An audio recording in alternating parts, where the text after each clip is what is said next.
तुम अगर धर्म की रक्षा करोगे तो धर्म तुम्हारी रक्षा करेगा। धर्म का पालन करने वाले व्यक्ति का कभी पतन नहीं होता है। जिसने भी धर्म की ध्वजा ऊंची रखी है, धर्म का पालन किया है, भगवान कभी हारने नहीं देंगे उसको। अपने धर्म का पालन करना प्रत्येक व्यक्ति का धर्म होता है। अब परीक्षित धर्मात्मा, कलयुग को कहीं प्रवेश ना मिले, क्योंकि राजा भी धर्मात्मा, प्रजा भी धर्मात्मा। प्रजा कोई पाप करे या राजा कोई पाप करे तो उसको जगह मिले। अब कैसे आए हो? एक समय राजा परीक्षित ने एक बड़ी आश्चर्यजनक घटना देखी। परीक्षित निकले सरस्वती के तट की ओर। वहां क्या देखते हैं? गाय और बेल को एक काला पुरुष लकड़ी से जोर जोर से मार रहा है। वो गाय बेल कौन थे? गाय के रूप में साक्षात माता पृथ्वी थी और बेल के रूप में साक्षात धर्म थे। और जो काला पुरुष था ना, वो कलयुग था। वो उनको पीट रहा है, मार रहा है, सता रहा है। गाय की आंख से आंसू बह रहे, धर्म रूपी बेल रो रहा है और वो बेचारा एक पांव पे खड़ा था। इस प्रसंग पर ध्यान देना। धर्म रूपी बेल एक चरण पे खड़ा है। इसका तात्पर्य क्या है? धर्म के 4 चरण होते हैं। धर्म के 4 चरण, चरण माने पांव। धर्म के 4 पैर हैं, लेकिन 3 काट दिए गए, एक ही बचा है। वो 4 चरण कौन कौन से हैं? सत्य, तप, पवित्रता और दया। इन चारों का योग फल ही धर्म है। जब चारों अंगों पर धर्म आधारित था तब सतयुग था, 3 अंग पर आधारित था तब त्रेता युग, 2 पर आधारित रहा तब द्वापर युग आया, और अब धर्म एक ही चरण पर आधारित रह गया है तो ये कलयुग आ गया है। इसीलिए कहते हैं कि धर्म का काम करना, धर्म को चलाना बहुत मुश्किल है, क्योंकि एक पैर पे खड़ा है ना। दान में कह कलयुगे, दान और दया के सहारे धर्म बचा है। और जिस दिन ये भी चला गया, सोचिएगा फिर क्या होगा। और इसीलिए तो भगवान अवतार लेकर के आते हैं। जब लोग अधर्मी हो जाते हैं, धर्म का पालन करना छोड़ देते हैं, धर्म भारत पर जब इतना संकट आने लग जाता है, ग्लानिमय हो जाता है, तब क्या होता है? परमात्मा का अवतार होता है। किसके लिए होता है? धर्म की रक्षा करने के लिए। राजा परीक्षित जब वो घटना देखते हैं ना, तो उनका हृदय द्रवित हो गया। वो दुखी हो गए। वो बोले कि कौन दुष्ट है जो मेरे राज्य की जनता को इतना कष्ट दे रहा है? मैं उसे नहीं छोड़ूंगा। और तलवार उठाई उन्होंने उस कलयुग को मारने के लिए। मैं अभी मार देता हूँ उसे। पर जैसे ही मारने लगे तो कलयुग उनकी शरण में आ गया और खुशामद करने लगा। कहने लगा, महाराज आप मुझे मत मारिए, मैं आपकी शरण में आ गया हूँ, कृपा करके मुझे रहने के लिए स्थान दे दो, उन्हीं में रहा करूंगा। परीक्षित ने कहा ठीक है, वध नहीं किया और कहा मैं तुम्हें रहने के लिए 4 जगह देता हूँ। पहले उन्होंने 4 स्थान दिए, 5वां स्थान बाद में दिया। कहा 4 स्थान दे रहा हूँ और इन्हीं में रहना। अब वो 4 स्थान कौन से थे?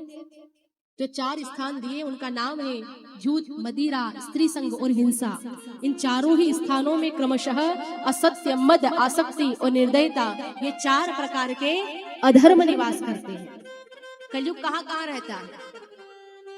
जहां किसी जीव की हत्या करी जाती है, किसी भी जीव को जहां पर मारा जाता है ना, वहां कलयुग का वास होता है। इसलिए जीव हत्या कभी भी नहीं करना है। हमेशा प्रयास करिएगा आपके द्वारा किसी भी प्रकार से जीव हत्या न हो। अब कई लोग कहते हैं हमारे द्वारा तो बिल्कुल नहीं होती। होती है महाराज। हम रास्ते पर चलते हैं ना, पाँव के नीचे न जाने कितने जीव कुचल करके मर जाते हैं। इसलिए जब भी चलो तो धरती पर देख करके चलना कि कोई जीव कुचल ना जाए। यद्यपि हम बहुत सावधानी रखें तब भी अपराध तो बन ही जाता है, पर जहां तक हो सके वहां तक कोशिश तो करनी चाहिए। इसीलिए हमारे यहाँ कहते हैं कि जमीन पर देख करके चलो। जमीन पर देखकर चलने को इसीलिए कहा गया है कि कोई जीव कुचल करके मर ना जाए। किसी जीव की हत्या नहीं करनी चाहिए। वाणी के द्वारा अगर हम गलत बोले तो ये भी हत्या है। वचन से हिंसा हो रही है, तो बहुत सावधानी रखना चाहिए। किसी जीव की हत्या नहीं करनी चाहिए। तो जहाँ जीव हत्या हो वहाँ कलयुग का वास। जहाँ धूत क्रीड़ा मतलब जुआ खेला जाता हो वहाँ कलयुग रहता है। जो लोग झूठ बोल बोल करके पैसे कमाते हैं ना, वहाँ कलयुग का वास होता है। तो कई लोग तो ऐसी चालाकी करते हैं, झूठ बोल बोल करके खूब पैसा इकट्ठा कर लिया और सोचते हैं पता तो उनको भी है कि हमने गलत किया है, अधर्म की कमाई है। वो क्या करते हैं, उसमें से थोड़ा सा निकाल के दान कर देंगे और कहते क्या है, चलो अब तो हमने दान दे दिया, अब हमें पाप नहीं लगेगा, हमारी शुद्धि हो गई। भाई ऐसा कभी नहीं होता है। अधर्म का धन भगवान भी नहीं स्वीकारते, वो तो तुम्हें भुगतना ही पड़ेगा, भले सब दे दो, चोरी करके भले सब दान कर दो, गलत काम करके खूब पैसा इकट्ठा करके लगा दो, कुछ नहीं मिलने वाला तुम्हें। फल उसी का मिलेगा जो तुमने ईमानदारी से कमा करके अच्छे काम में लगाया है, और वही धन टिकता है, वही सुख भी देता है। अनीति की कमाई करने वाले कभी सुखी नहीं हो सकते। ऐसी कमाई करने वाला ना तो सुखी हुआ है और ना कभी हो सकता है। तो जहाँ जुआ खेला जाता है ना, वहां भी कलयुग रहता है। फिर है पर नारी गमन, जहाँ व्यभिचार किया जाता है, पर स्त्री गमन किया जाता है, वहां पर भी कलयुग का वास होता है।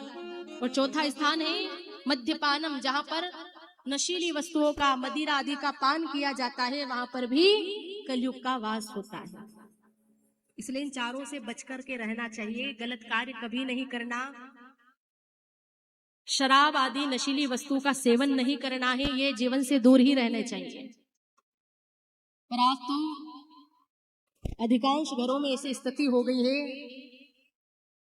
कि लोगों का पीना चालू हो गया है, इतनी बुरी आदतों के शिकार बन चुके हैं। देखा जाता है तो शादी ब्याह में भी आज लोग बहुत मद्यपान करते हैं, एक फैशन सा बना लिया है। बड़ी खतरनाक स्थिति आ गई है महाराज, और अगर इसके बारे में किसी से कुछ कहा भी जाए ना तो लोगों को बुरा भी बड़ा लगता है। कथा में भी जब भी ये प्रसंग आता है और इसके बारे में कुछ निवेदन किया जाता है, तो जो इस लाइन में नहीं है उनको तो कोई फर्क नहीं पड़ता, लेकिन पीने वाले को दुख होता है, उनको बड़ा बुरा लगता है कि हमारी बात आ गई। पर हम अपने मन से थोड़ी ही कह रहे हैं, जो वर्णन आया है वही बता रहे हैं। जो चीज अच्छी है उसके बारे में अच्छा कहा जाएगा, जो बुरा है तो बुरे को तो बुरा ही कहना पड़ेगा ना। अब वो कोई अच्छी चीज तो है नहीं, और क्या पीने वाला नहीं जानता है, उसको भी सब पता है, उसको भी खबर है कि इसको पीने से मेरी कोई भलाई नहीं होने वाली।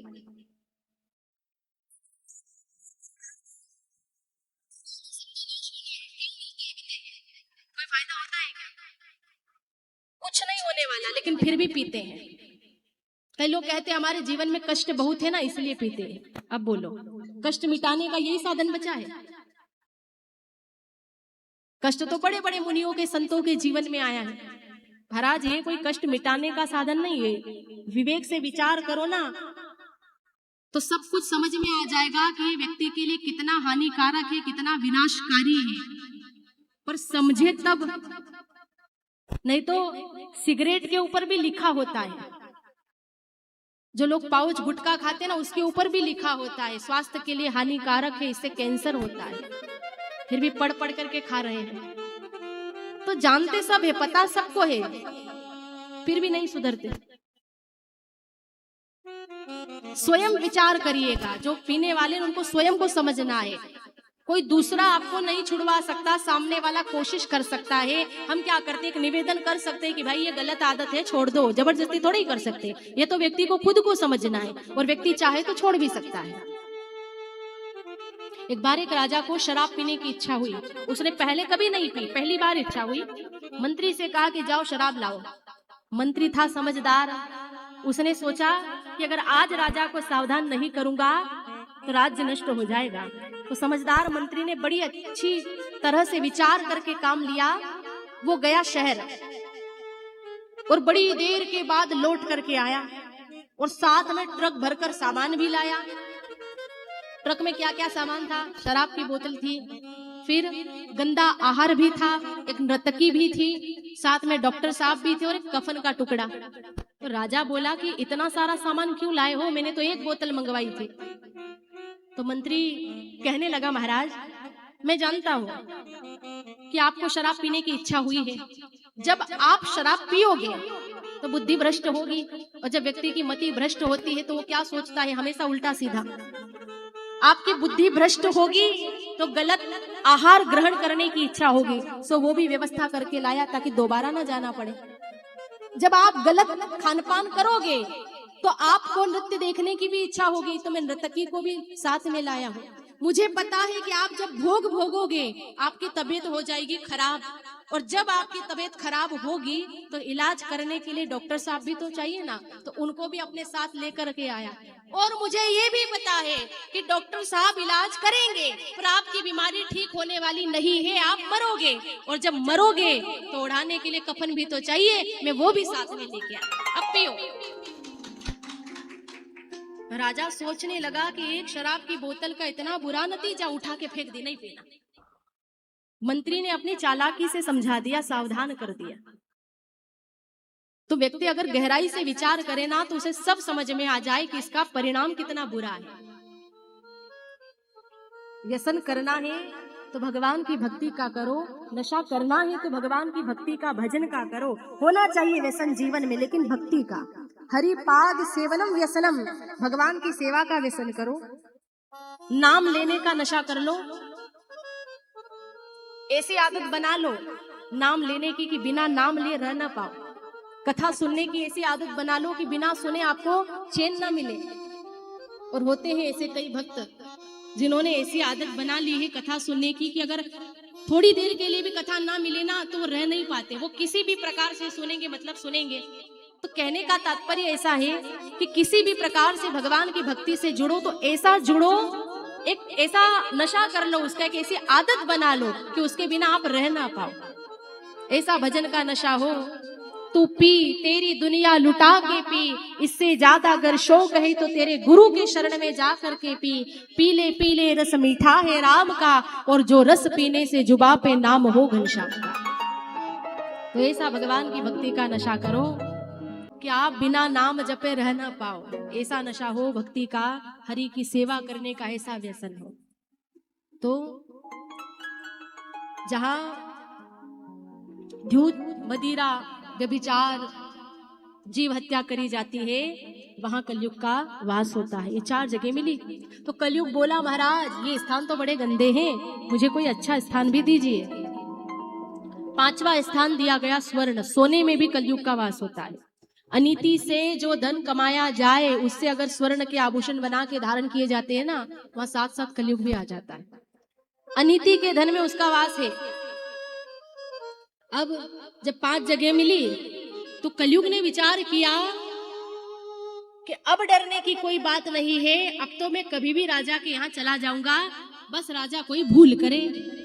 अवसर ढूंढने लगा। एक बार परीक्षित अपने खजाने को देख रहे थे, तो खजाने में से उनको एक बहुत पुरानी पेटी मिली। पेटी खोल करके देखा तो अंदर रखा था सोने का एक मुकुट। बिना सोचे समझे मुकुट पहन लिया, और जैसे ही सोने का मुकुट पहना तो मुकुट के साथ साथ कलयुग ने राजा परीक्षित की बुद्धि में प्रवेश कर लिया।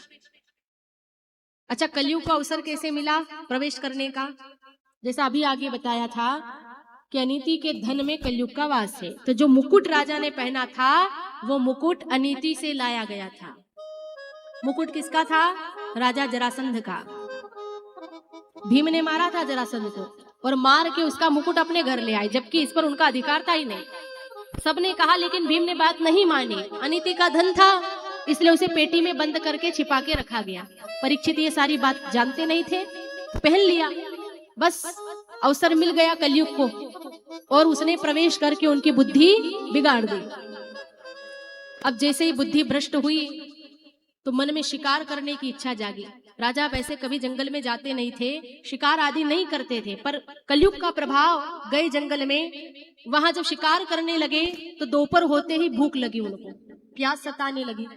पास में एक आश्रम था शमिक ऋषि का, और ऋषि ध्यान में लीन थे। परीक्षित गए और जाके बोले कि देखो मैं यहाँ आकर के खड़ा हूँ, पर ये ऋषि मेरा स्वागत नहीं कर रहा है, पानी तक का नहीं पूछा। दुर्बुद्धि ने आ घेरा। मति ऐसी भ्रष्ट हो गई कि ऋषि का सम्मान करने के बदले उन्हीं से अपनी सेवा कराने की अपेक्षा कर रहे हैं। क्या किया उन्होंने? बाण की नोक से एक मरा हुआ सांप उठा करके ऋषि के गले में पहना दिया, और ऐसा करके उन्होंने मानो अपने गले में तो जीवित सांप ही पहना लिया। ऋषि के गले में मरा हुआ पहनाया था, पर इसके बदले अपने गले में जीवित पहना लिया हुआ। क्योंकि इसका श्राप कितना भयंकर लगा। वो तो चले गए सांप पहना करके, और ऋषि ने भी कुछ नहीं कहा, वो ध्यान में लीन थे, कुछ नहीं बोले। थोड़ी देर बाद उनका पुत्र आया श्रृंगी, और श्रृंगी ने जब सारी बात जानी तो उनको गुस्सा आ गया। वो क्रोध से भड़क गए, बोले मेरे पिताजी का अपमान करने वाला ये राजा क्या समझता है? ब्रह्म तेज संसार में अभी भी है, मैं राजा को दिखा कर रहूंगा, मैं ऐसा श्राप दूंगा राजा को। तो गुस्से में आकर के उन्होंने अपनी हथेली में अंजलि में जल लिया और श्राप देते हुए बोले कि राजन, मेरे पिता के गले में तुमने मरा हुआ सांप पहनाया है, पर इसके बदले आज के 7वें दिन तुम्हें तक्षक नाग डसेगा। दे दिया श्राप। राजा परीक्षित को श्राप लग भी गया। माँ के पेट में ब्रह्मास्त्र से तो बच गए थे, लेकिन इस श्राप से नहीं बच पाए। अब भयंकर श्राप लगाया, घर गए, वो मुकुट उतार के जैसे ही नीचे रखा तो अपनी गलती का एहसास हो गया। उनको मुकुट उतारते ही पता चल गया आज उससे बहुत बड़ी गलती हो गई। इतनी देर में उनको खबर भी मिल गई, श्राप वाली बात उनको बता दी गई। जैसे ही खबर मिली कि श्राप लग गया तो उसी क्षण राजा ने निर्णय ले लिया, घर बार राज्य सबका परित्याग करके गंगा के तट पर आकर बैठ गए। धन्य है राजा परीक्षित, जिंदगी में एक ही बार पाप किया था, पर पाप हो जाने के बाद पानी भी नहीं पिया इन्होंने। सब छोड़ करके आ गए हैं गंगा तट पर। क्यों आए हैं? मृत्यु को उजागर करने के लिए गंगा तट पर आए। बड़े बड़े महात्मा मिलने आए हैं उनसे। क्यों? क्योंकि राजा परीक्षित अब राजा नहीं रहे, राजश्री बन गए हैं। सब छोड़ करके आ गए, महात्मा मिलने आ रहे हैं और राजा भी अपना पाप उनको बता देते हैं। सब बता दिया। वैसे लोग पाप छिपाते हैं, पर राजा परीक्षित ने बता दिया कि मुझसे पाप हुआ है, आप उद्धार का कोई उपाय बता दो। ऋषि विचारने लगे कि 7 दिन में मोक्ष कैसे मिलेगा, बहुत कठिन काम है, 7 दिन में उद्धार कैसे होगा। मुनि चिंता करने लगे, जन्म जन्म मुनि जतन कराही, अंत राम कही आवत नाही। जन्मों जन्मों तक साधना करने वाले मुनियों के मुख पर भी अंत समय में राम का नाम नहीं निकलता, तो 7 दिन में इनका उद्धार कैसे होगा, ये असंभव सा लग रहा था। सब चुप, कोई नहीं बोले। परीक्षित को क्या लगा कि मैंने पाप किया है ना, तो आज ये महात्मा मुझे उपदेश तक नहीं दे रहे हैं। कोई बात नहीं, ये भले त्याग करे मेरा, मैं द्वारिकानाथ का आश्रय ले लूंगा। जिसे सब छोड़ देते हैं ना, उसे वो अपना लेते हैं। याद किया है द्वारिकानाथ, जब आपने मेरा जन्म उजागर किया तो मृत्यु भी सुधारो। और जैसे पुकार करी द्वारिकानाथ ने तुरंत सुखदेव जी को प्रेरणा दी, जाओ कल्याण करो शिष्य का, वो सुयोग्य है। सुखदेव जी कहीं आते जाते नहीं थे। ये द्वारिकानाथ ने जब उनसे कहा ना कि जाओ राजा परीक्षित के पास में, वो पांडव वंशी है, कहीं उसका मंगल न हो जाए, जाओ वो मेरा भक्त है, उस पर कृपा करो, तब सुखदेव जी पधारे हैं। इसलिए हम एक बात कहते हैं कि गुरु ढूंढने मत जाओ, आप अधिकार सिद्ध कर लो परीक्षित की तरह, और भगवान से प्रार्थना करो। अगर अधिकार सिद्ध कर लिया और जो भगवत कृपा हो गई ना, तो उनकी कृपा से आपको गुरु मिल जाएंगे, आपको ढूंढने नहीं जाना पड़ेगा। परीक्षित नहीं गए, बैठे रहे, अधिकार सिद्ध किया और भगवान से प्रार्थना करी। ऐसे आतुर हो गए थे तो भगवान को उनके लिए गुरु भेजने पड़े। गुरु ईश्वर की भांति विश्वव्यापी हैं, और विश्वव्यापी को खोजने की नहीं, पहचानने की आवश्यकता पड़ती है। हो सकता है गुरु हमारे बीच में ही हो, पर हम जान नहीं पा रहे हैं। दिखते तो वो हमारे ही जैसे हैं। गुरु कौन है? मनुष्य की आकृति में साक्षात भगवान का रूप, वो मनुष्य की ही आकृति में है, लेकिन उनकी आकृति में साक्षात भगवत स्वरूप है। परीक्षित को गुरु रूप में सुखदेव जी मिल गए। जैसे ही आए गुरुदेव और आगमन हुआ ना, तो ऐसा तेज व्याप्त हो गया मानो भगवान सूर्य नारायण धरती पर उतर आए हो, इतना तेज। राजा परीक्षित ने आंखें खोली, गुरुजी को बिठाया, पूजा करी, वंदना करी और बता दिया अपना पाप कि गुरुदेव मुझसे बड़ी भारी भूल हो गई, मुझे श्राप लगा है, आप कृपा कर मेरा उद्धार करो। मुझे बताओ आसन्न मरण को क्या करना चाहिए, मनुष्य मात्र का कल्याण क्या है, उसके कल्याण का साधन क्या है, कृपा करके आप बता दो। जिसका मरण नजदीक आ जाए उस व्यक्ति को क्या करना चाहिए। एक साथ कई प्रश्न पूछ लिए उन्होंने, और जैसे ही सवाल किए तो गुरुजी का हृदय पिघल गया। सुखदेव जी सोचने लगे कि शिष्य सुयोग्य है, जब गुरु को सच्चा शिष्य मिल जाए ना, तो गुरु का हृदय कहता है कि मैं उसे अपना सब कुछ दे दूं।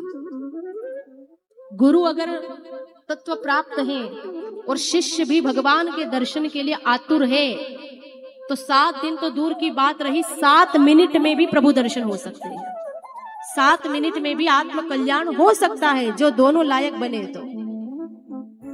अन्यथा होता क्या है, लोभी गुरु और लालची चेला होए नरक में ठेलम ठेला। गुरु भी लोभी हो, शिष्य भी लौकिक इच्छा ही रखता हो, तो दोनों ही नरक में जाते हैं। इसीलिए कल्याण नहीं हो पाता है, क्योंकि आज जब शिष्य जाते हैं ना, तो कईयों की क्या इच्छा होती है, गुरुजी के आशीर्वाद से हमें खूब धन मिल जाए, गुरुजी के आशीर्वाद से खूब संपत्ति बढ़ जाए। पर याद रखना, जो सच्चा संत सच्चा गुरु होता है ना, वो कभी भी मोह में पड़ने का या बंधन में पड़ने का आशीर्वाद नहीं देता है। वो मोह में थोड़े ही डालेंगे, बंधन में नहीं डालेंगे। जब उनकी कृपा होगी ना, तो वो बंधन से छुड़ाने का काम करेंगे। और सब यही चाहते हैं, लौकिक सुख बढ़े, और इसीलिए कल्याण नहीं हो पाता है। परीक्षित को 7 दिन में सद्गति इसीलिए मिली, क्योंकि एक तो वो खुद आतुर दर्शन करने के लिए अधिकार स्वयं ने सिद्ध किया, दूसरा गुरु भी उनको ब्रह्मनिष्ठ मिल गए।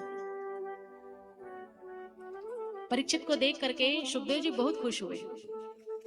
परीक्षित के 2 प्रश्न थे, आसन्न मरण को क्या करना चाहिए और मनुष्य मात्र का कर्तव्य क्या है, जिसका उत्तर सुखदेव जी भागवत में उनको दे रहे हैं।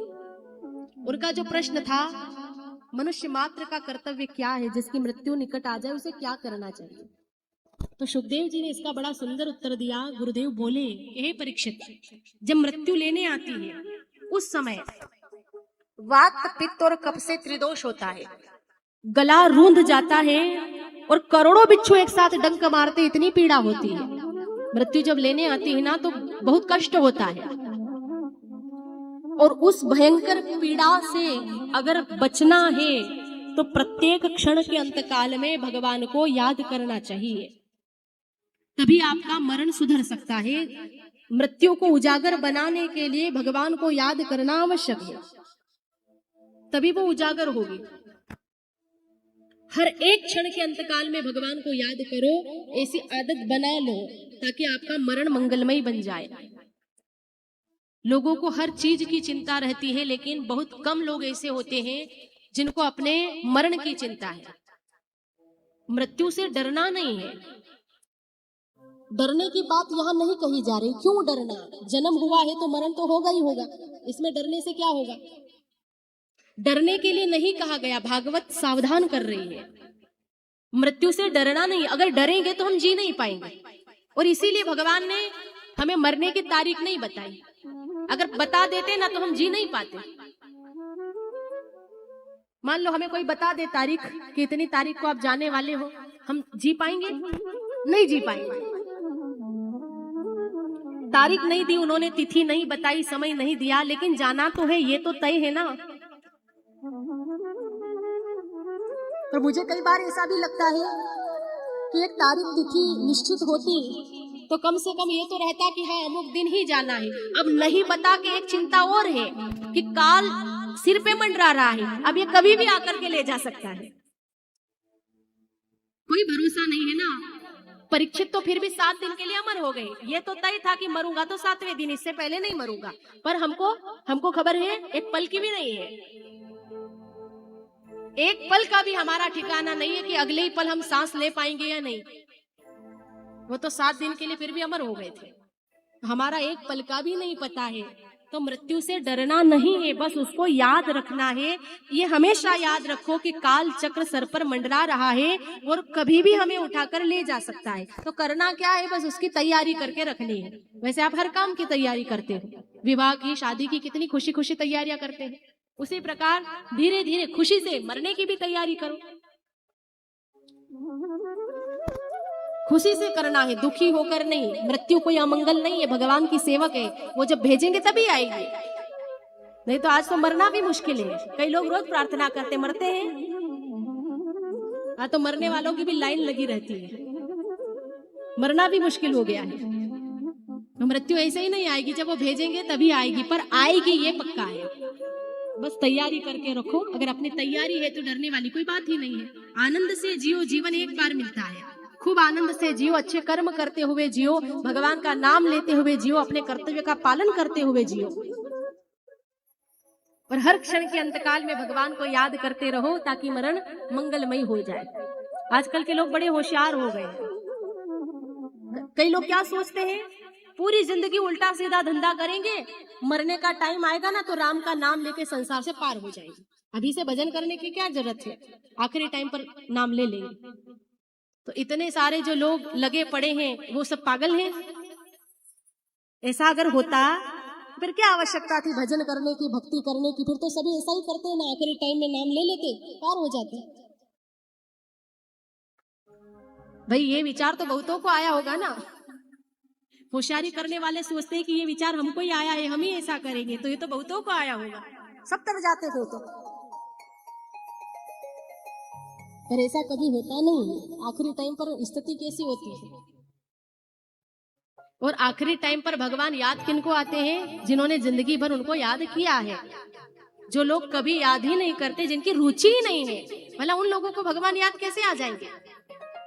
जो जैसा काम करता है ना, जिसकी जिसमें रुचि हो गई है, आखिरी टाइम पर उसको वही याद आने वाला है। रुपया पैसा गिनने वाले को मरते टाइम पैसा ही याद आएगा, भगवान याद नहीं आएगा।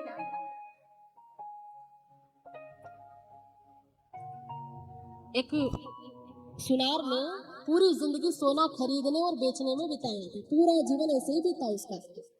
और बहुत समय पहले की बात है, उस समय में सोना बहुत सस्ता हुआ करता था, तो उसने बहुत कम भाव में सोना खरीद लिया था। सोना इकट्ठा कर लिया। अब जब आखिरी टाइम आया, जाने की तैयारी हुई, तो तबीयत बिगड़ गई। तो बच्चों ने डॉक्टर साहब को बुलवाया, तो डॉक्टर ने आकर के उसका बुखार नापा और बुखार नाप करके कहा कि 108 डिग्री। बुखार चेक करके बता दिया। अब उसको क्या लगा कि किसी ने सोने का भाव बताया, तो वो बच्चे से कहने लगा, अरे बेच दे बेच दे, हमने तो 80 के ही भाव में खरीदा था, अब तो 108 हो गया है। क्योंकि उसने पूरी जिंदगी उसी में बिताई, तो उसको वही सब याद आ रहा है। तो भाई व्यक्ति जीवन में जो काम करता है ना, जिसका चिंतन करता है, मरते टाइम उसको वही याद आता है, और मरते टाइम याद करने पर वही मिलेगा। इसलिए जीवन में भगवान को भी स्थान दो, उनको भी याद करो, तब मरते टाइम उनकी याद आएगी। शुभ कर्म करते रहो, उसके लिए किसी भी अनुकूल समय की प्रतीक्षा मत करो। लोग कह देते हैं आज नहीं कर सकते, जब हमारी स्थिति बहुत अच्छी हो जाएगी ना तब करेंगे। ऐसे करते करते मर जाओगे, अनुकूल समय कभी नहीं आएगा जीवन में। एक आदमी गया समुद्र के तट पर स्नान करने, पर बैठा रहा, स्नान नहीं किया। किसी ने आकर पूछा, भाई कब तक बैठा रहेगा, स्नान क्यों नहीं कर लेता है? तो वो बोला, क्या करूं, समुद्र में एक के बाद एक लहर उठ रही है, लहरों का उठना बंद हो जाएगा तब स्नान कर लूंगा। अब बताओ, समुद्र की लहरें कभी रुकती है क्या? लहरें कब रुकेगी और स्नान कब होगा?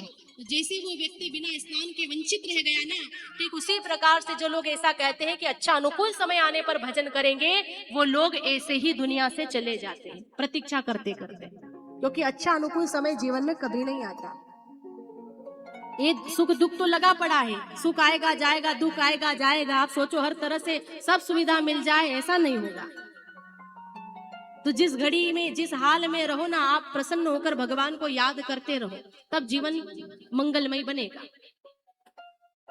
सुखदेव जी कह रहे हैं, परीक्षित लोगों का समय इसी तरह से बीत जाता है। निद्राया हृजय नक्तम व्यवसाय न चवावयः दीवाचारते हया राजन कुटुंब भरणे नवाः। कैसे समय बीतता है? दिन गया धन कमाने में और रात गई सोने में, और ऐसे ही आयु बीत जाती है। ऐसे लोग भगवान के भजन से वंचित रह जाते हैं, जैसे आए थे वैसे ही चले जाते हैं। तो ये समय बीतता चला जा रहा है, दिन दिन हम मृत्यु के करीब होते जा रहे हैं। इसलिए भगवान को याद करो, सावधान हो जाओ। भागवत कथा सावधान करने के लिए ही है। ये कथा हमें चेतावनी देती है, हमें जागृत करती है, सावधान कर रही है।